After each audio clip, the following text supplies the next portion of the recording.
पित्रे ब्रह्मोपदेष्ट्रे मे गुरवे दैवताय च प्राप्याय प्रापकायास्तु नमः श्रीनिधये नमः। नमो वेंकटेशाय वेंकटतुरैवार्क नमः।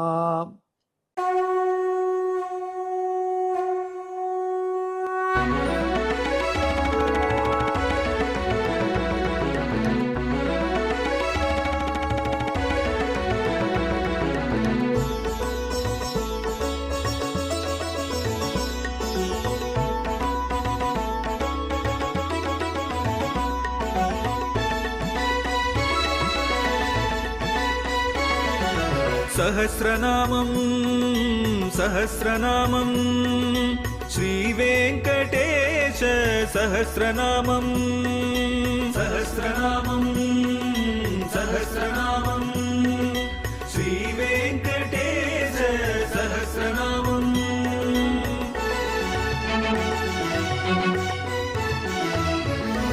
உலகில் கலிவினை தோஷம் அகற்றும் நாமம் சஹஸ்ரநாமம். உயர்வுகளை வாழ்வில் அளிக்கும் நாமம் சஹஸ்ரநாமம். திருமலையில் தினம் அர்ச்சனை நடைபெறும் நாமம் சஹஸ்ரநாமம். திருவேங்கடனின் தரிசனம் காட்டும் நாமம் சஹஸ்ரநாமம். சகஸ்ரநாமம் சகஸ்ரநாமம் श्रीवेंकटेश सहस्रनामं सहस्रनामं सहस्रनामं श्रीवेंकटेश सहस्रनामं। அன்பர்களே வணக்கம். இப்பொழுது நாம் திருவேங்கடமுடியானுடைய திருப்பெயர்கள் ஆயிரத்தில் 676வது திருநாமத்தை அனுபவிக்கப் போகிறோம்.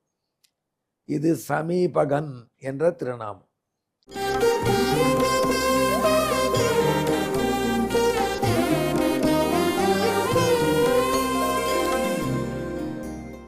பல ஊர்களில் திருமலையில் எம்பெருமான் இருக்கான், திருவேங்கடமுடையான். இப்போ மாடர்ன் டைமில் அங்கங்கே பெரிய சிட்டிகளில் டிடிடி ஆஃபீஸ், அங்கே ஒரு டிடிடி சென்டர், அங்கே ஒரு திருவேங்கடமுடையான் சன்னதி, அங்கே திருவேங்கடமுடையான போல ரிப்ளிகா, அங்கே போலவே உற்சவம், காலையில் திருப்பாசத்துபர தியோதன விநியோகம் எல்லாம் நடக்கிறது. இதுக்கெல்லாம் முன்னாடியே பல சிற்றூர்களில் ஸ்ரீனிவாச பெருமாள் கோவில் இருக்கும். அதன் பின்னணி என்னன்னு விசாரித்தால் அதிசயப்படுவீர்கள். உதாரணத்துக்கு ஹைதராபாத் எடுத்துப்போம். ஹைதராபாத்துக்கு பக்கத்தில் சில்கூர் என்று ஒரு இடம் இருக்குது. பெரிய ஏரி, அந்த ஏரியினுடைய கரையில் ஸ்ரீனிவாச பெருமாள் பாலாஜி சன்னதி இருக்கு. இப்பொழுது இந்த சன்னதி ரொம்ப ஃபேமஸ். அதுக்கு விசா பாலாஜின்னே பேர். அங்கே இருக்கிற பாலாஜியை வர்ஷிப் பண்ணால் விசா உடனே கிடச்சிடும். வெளிநாட்டு மோகம் மிகுந்த இளைஞர்களுக்கு அது ஒரு பெரிய முக்கியமான திருத்தலம் ஆயிடுது. அதனால் அந்த பகவானுடைய பெயரை விசா பாலாஜின்னு ஆயிடுது. போய் பார்த்தீர்கள்னா அதிசயமாக கோயில்களில் வராத இளைஞர்கள், அதாவது ஜீன்ஸ் பேண்ட்டு இதெல்லாம் போட்டுண்டு அந்த பெருமாளை பிரதட்சணம் பண்ணுவார்கள். 108, 1000 இப்படி இன்ஸ்டால்மெண்ட் 1000 அப்படிலாம் பண்ணுவாங்க. இதில் பண்ணினா விசா கிடச்சிடும்ன்ற நம்பிக்கை கிடச்சி கொண்டிருக்கு, வந்துட்டு இருக்காங்க. அதனால் அந்த பகவானுடைய திருநாமம் விசா பாலாஜி ஆயிடுச்சு. அந்த ஊர் சில்கூர் என்ற பெயரில் இருக்குது.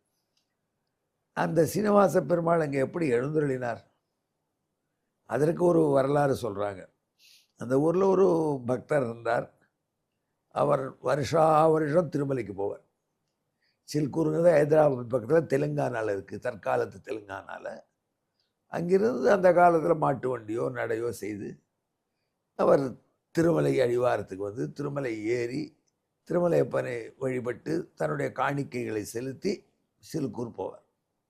ஒரு மாதம் பயணமாக இருக்கலாம் வச்சுக்கோங்களேன்.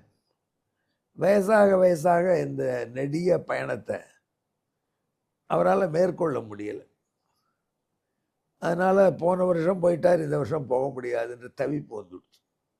உடம்பு இடம் கொடுக்க மாட்டேங்கிறது பயணத்துக்கு. அந்த காலத்தில் கட்டை வண்டியில் போயிருப்பாங்க, சஸ்பென்ஷன் இல்லாத வண்டி, அது ஸ்ப்ரிங் இல்லாத வண்டி, டயர் இல்லாத வண்டி, அதெல்லாம் கரடு முரடான பாதைகள், எவ்வளோ வயசு தாங்கும். அதனால் அந்த வயதான முதியவர் இந்த ஆண்டு தன்னால் திருப்பதி போக முடியாது என்று தீர்மானிச்சிட்டார். ஆனால் பெரிய சோகம். அங்கே போய் ஜெருகண்டின்னு சொல்லி அவங்க விரட்டினா தான் இன்பம், அது கிடைக்கலையே. அதனால் அவர் ரொம்ப சோகங்கப்பி முகத்தோட, எம்பெருமானே திருவேங்கடமுடைய ஏடுகொண்டல வாடு, இந்த தடவை நமக்கு தரிசனம் கொடுக்கலையே நீ இந்த ஆண்டு என்ற இரக்கத்தோட, கழிவிறக்கத்தோட, பశ్చాத்தாபத்தோட தான் அமைதியாக இருக்கார். ராத்திரி படுத்துட்டார். நியாயமாக இத்தனை நேரம் அவர் என்ன பண்ணியிருக்கோம், பழைய ஷெட்யூலாக இருந்தால் பயணப்பட்டு திருமலையின் பாதி வழி தாண்டியிருக்கணும். இந்த பயணமே ஆரம்பிக்கலையே, பயணமே முடியாது அப்படின்னு தீர்மானிச்சாயிடுச்சு.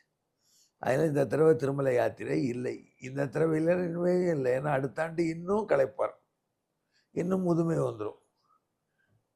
அதை நினைத்து வருந்தி கொண்டு அந்த முதியவர் உறங்குறார்.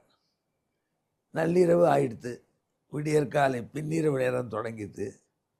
திடீரென்று அவர் முன்னாடி ஒரு காட்சி, திருவேங்கடமுடையான காட்சி அளிக்கிறார்.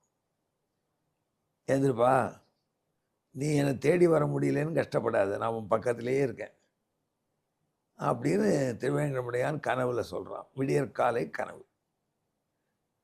அந்த முதியவர் அசந்து போயிட்டார். அப்பனே எங்கே இருக்க நீ அப்படின்னார். இந்த மாதிரி ஏரிக்கரையில் ஒரு புத்து இருக்குது, பெரிய புத்து, அதை வெட்டு, அதற்குள்ளே நான் இருக்கிறேன், உனக்காகத்தான் உன் பக்கத்தில் இருக்கேன். எல்லாத்தையும் தன் கனவை சொன்னார். ஊர் மக்கள் ஒத்துழைத்தார்கள். இந்த ஏரிக்கரை புத்தை கண்டுபிடித்தார்கள், புத்தை கரைத்தார்கள், புத்தை தோண்டினார்கள். அப்போது பார்த்தா ஒரே கல்லில் திருவேங்கடமுடையான் ஸ்ரீதேவி பூதேவியோட காட்சி தருது. இந்த விக்கிரகத்திலலாம் அங்கே மண்மேடிட்டு கிடக்கிறது. அந்த விக்கிரகத்துக்கு முறைப்படி இன்ஸ்டலேஷன் பிரதிஷ்டை பண்ணினார்கள். அப்புறம் அவர் திருமலைக்கு போகிற ஐடியாவே இல்லை அவருக்கு. சிலுக்கூரே திருமலை ஆயிடுச்சு. இப்போது இப்படி சிலுக்கூரில் ஒரு பக்தருக்காக திருமலையப்பன் பக்கத்திலேயே வந்து நிற்கிறான். இது தெலுங்கானா செய்தி. தமிழ்நாட்டிலையும் பல இடங்களில் அந்த செய்தி உண்டு. தமிழ்நாட்டில் வந்தவாசிப்பத்தில் ஸ்ரோத்ரிய நாவல்பாக்கம் அப்படின்னு ஒரு கிராமம், நாவல்பாக்கம், அது இனிஷியல் உண்டு.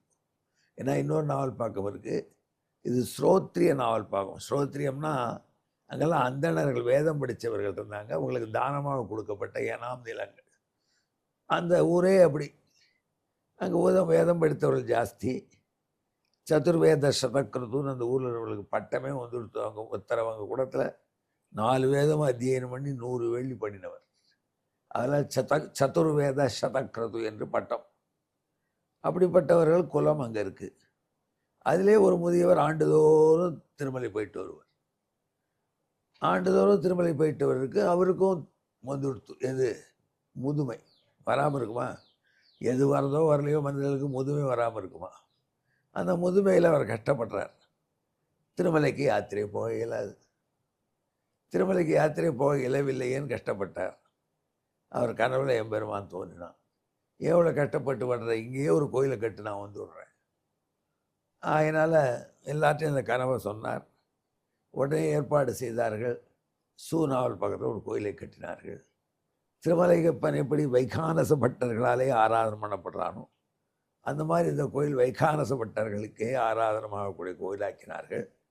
அங்கே எம்பெருமானுக்கு திருவாராதனம் செய்தார்கள். திருமலையப்பனுக்கு நடக்கக்கூடிய உற்சவங்களை எல்லாம் பக்தியோடு பண்ணினார்கள்.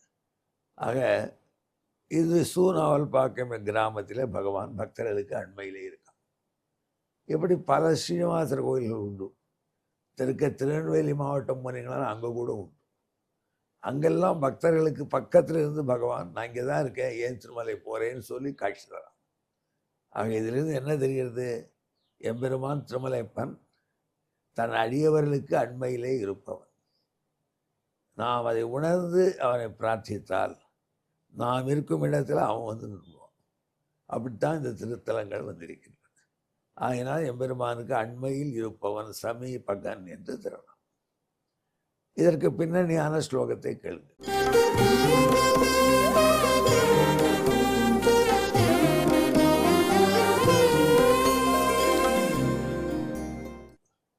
விஷாத்ரிவாசீதி வதந்தி கேசித் தம் ஸ்ரீனிவாசம் சகிநைகதேசே கிருதாலய தத்ர கவருத்தோகம் சமீபகம் பக்தஜனஸ்ய வேதா.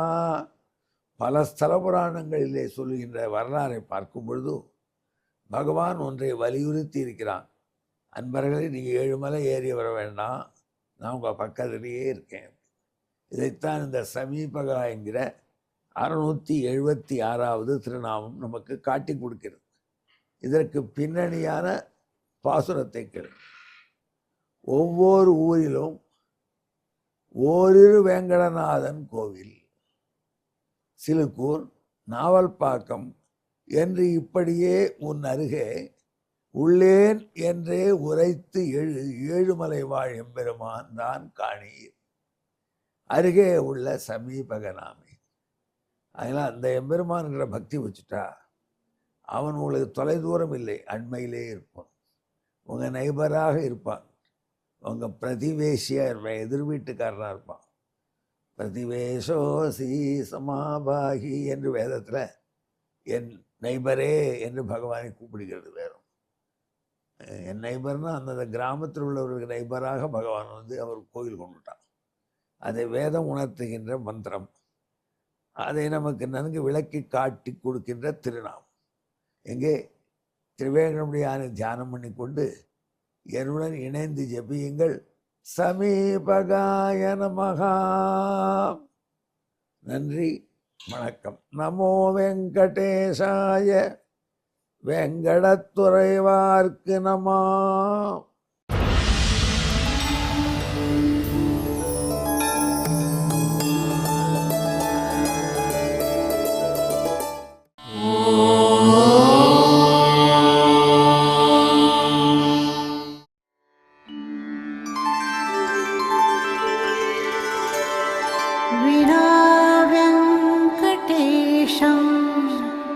ननाथो ननाथः सदा वेङ्कटेशं स्मरामि स्मरामि. हरे वेङ्कटेश प्रसीद प्रसीद. प्रियं वेङ्कटेश प्रयच्छ प्रयच्छ.